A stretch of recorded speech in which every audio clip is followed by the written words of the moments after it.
Hi అండి, welcome back to my channel OTT talks. Previous ఎపిసోడ్లో జామ్వాల్ వాళ్ళు వెనక్కి వెళ్ళిపోవటం చూసాం. మరి ఈ ఎపిసోడ్లో ఏమవుతుందో చూసేద్దామా? పదండి. ఆదిరాజ్ సుప్రియ ఘోష్ దగ్గరికి వెళ్ళి, సుప్రియ, నేను ఒక్కసారి వేదాంత్తో మాట్లాడాలి ప్లీజ్ అని అడుగుతాడు. నినాద్ మిస్సింగ్కి వేదాంత్కి కనెక్షన్ ఏంటి అని అడుగుతుంది సుప్రియ. నిన్న నైట్ సుయాష్ పాకెట్ నుండి చిట్స్ బయటపడ్డాయి సుప్రియ. అవి 15 years బ్యాక్ నినాద్ మీద సుయాష్ విసిరినవి. అవి ఎలా పాసిబుల్ అని అడుగుతాడు ఆదిరాజ్ సుప్రియాని.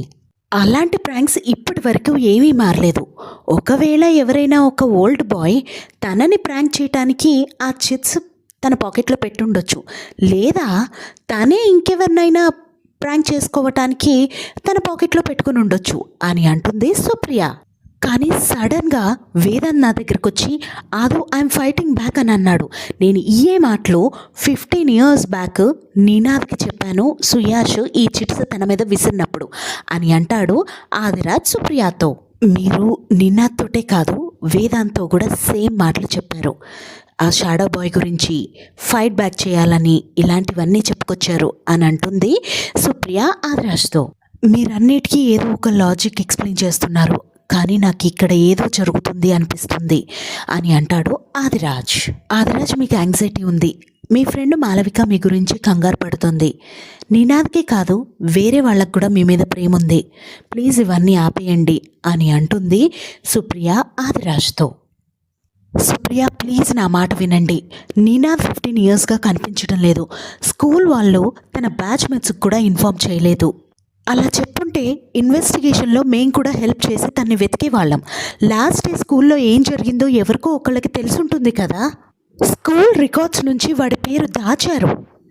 కోచ్ వ్యాస్ వాళ్ళ పేరెంట్స్తో మాట్లాడినట్టు అబద్ధపు స్టేట్మెంట్ క్రియేట్ చేశారు. కానీ అసలు వాళ్ళు ఆ రోజు ఫోనే చేయలేదట. ఒకే నైట్లో కోచ్ డీన్లా ప్రమోట్ అయ్యారు. అలాగే ఆ నైట్లోనే పోలీసులు కేసు కొట్టేశారు. ఇదంతా నీకు ఆడ్గా అనిపించట్లేదా? ఒక్కసారి ఆలోచించండి సుప్రియ. బాధలో ఉన్న అమ్మా నాన్నకి వాళ్ళ కొడుకు దొరకటానికి మనం సాయం చేయగలం, అర్థం చేసుకోండి ప్లీజ్ అని అంటాడు ఆదిరాజ్ సుప్రియతో. నేను మీ బాధని నినాద్ వాళ్ళ పేరెంట్స్ బాధని అర్థం చేసుకోగలను, కానీ వేదాంత్ ఆల్రెడీ డిస్టర్బ్డ్గా ఉన్నాడు.